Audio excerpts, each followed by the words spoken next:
Just a perfect example of a blue-collar team. You know, I've said all year long that all of our wins have come because we've worked hard and we've given ourselves opportunities. Tonight wasn't pretty either. We gave up 27 offensive rebounds. We turned the ball over 21 times. There is no reason we're ahead on the scoreboard except for the fight and grit of the kids on the floor.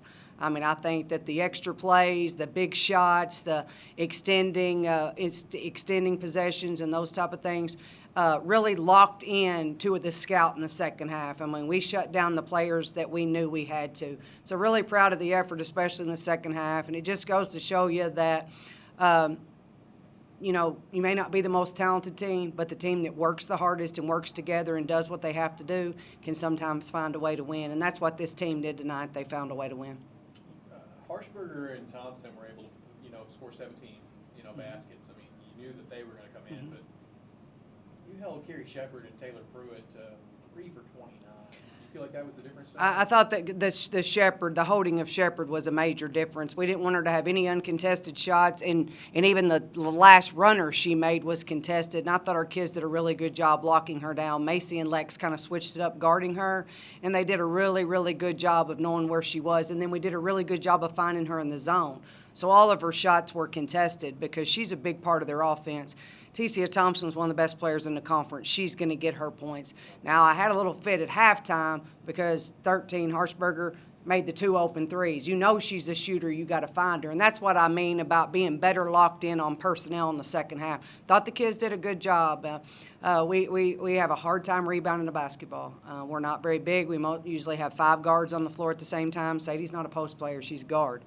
So we've got to find a way to do a better job on the glass. But just really proud of their grit and effort. And before the game, the whole speech was about stepping up. It's time to see who's going to step up. You're going to lead, you're going to follow, or you're going to get out of the way. Because this basketball team is going to go forward with kids that are going to fight. And I felt like every kid that played tonight gave us something positive. You go with a new starting 5 tonight. What preceded that change? Just a little shake-up. You know, just a little shake-up to say, hey, you know, we got to keep working. We got to stay focused. We wanted to see if we could get a spark off the bench a little bit. And I thought Reagan did a really good job of holding the spot for us. And then she had to play extended minutes in the first half with Macy in foul trouble. But, you know, Reagan's capable of doing that. And we also got to develop some depth as we go through the conference season. So that gave them an opportunity to do that. You know, Mac's our only senior, but I really like her coming off the bench right now. She just brings a lot of energy, and that's what we were kind of look for. You know, but then when Lex went in, she got locked in defensively. It was hard for me to take her off the floor. You mentioned the bringing in of. Oh, I've lost where I'm at. Hold on. Go ahead, Ed. You're good. Sadie, where did that come from? I mean, Sadie's always been capable. I mean, you know, Sadie's one of our recruits. We recruited Sadie out of high school, and I knew what the kid can do. I mean, like I said, she's a guard. She's one of the best shooters we have, and she's tough. But, you know, she has been injury-prone since she got here, and she's just now coming back from that. And she's still not 100%, still having to wear the brace from the ACL. But tonight just gave people a glimpse of why we wanted her on this basketball team, because she can do those things. And if she continues to play that way and gives us that extra weapon, then that really opens up things for us. All right, I got it. So you mentioned Macy getting into foul trouble.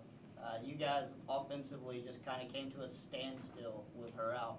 How bad is it hurting right now not having, you know, Gentry Worley? Oh, yeah. I mean, you know, Gentry was our backup point guard, so not to be able to go to that. I mean, we're having to have Alexis Burpo play points. That's not her position. We all know this. She's not comfortable. But they held ground. I mean, that's the bottom line. We were lucky not to be down more than 5 in the first half. And so that's what you just have to do. Next man up. You've got to be. You said people have got to be willing to be uncomfortable sometimes. And when Macy's not in the game, we put people in uncomfortable situations. But I was really proud of what the kids did and what they were able to accomplish. And like I said, Reagan giving us the good minutes and those type of things. So, you know, we are deficit in areas that we understand. And, you know, injuries cause some of that, but also recruiting takes care of that. So we've just got this is the team we have, and this is the team that we're going to go battle with, and we're going to continue to work hard and do that. But we also know as a coaching staff what we need going forward. Anybody else? 27 offensive rebounds. They only got 24 defensive rebounds. You ever seen a number like that in your life? No, I mean, there were 2 or 3 times when I turned to my assistant coaches and I said, is this a rebounding epidemic? I mean, have we caught some kind of bug? Yeah. I mean, we'd get our hands on balls, wouldn't pull them down, we'd knock out of bounds. I mean, I told the kids after the game, I'm going to go home tonight and I'm going to chart how many times they actually scored on their first possession. Because I think it's going to be a small number. Yeah. It was second or third opportunities or after we had knocked the ball out of bounds and then they beat us on an out of bounds play. We have got to find a way to rebound the basketball. I mean, we're not going to grow and we're not going to develop more posts, so we're going to have to get tougher.